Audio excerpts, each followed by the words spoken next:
Nurlan saxlanıldığı vaxt üstündə olan əşyalar var idi, hansı ki, kamerası, sonra telefonu, ştativi, yaddaş kartları, evdən bəli, hamısını götürüblər. Evdə axtarış vaxtı gəlib qardaşının da telefonunu əlindən alıb aparıblar, onu da hələ də qaytarmayıblar. Qaçaqmalçılıqla məşğul olan insanın anası 2 işdə işləmir.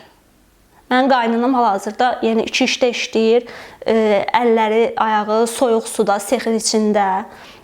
Qaynatam hal-hazırda Qarabağdakı tikintilərdə fəhlə işləyir. Yəni qaçaqmalçılıqla məşğul olan insanın ailəsi çox yaxşı bir şəraitdə yaşayır. Mən özüm gündə 9 saat iş qrafikim var. Gündə 9 saat işləyirəm. Yəni təbii ki, yaxşı qazansaydı əgər Nurlan, ailəsinə də dəstək olardı. Ailəsi də bu gün çox yaxşı vəziyyətdə yaşayardı. Belə çıxır ki, bəli, Azərbaycanda jurnalistika cinayətdir, Azərbaycanda evdə pul saxlamaq cinayətdir, Azərbaycanda kiminsə evdə qızıl əşyasının olmağı cinayətdir. Bəli, belə hesab olunur.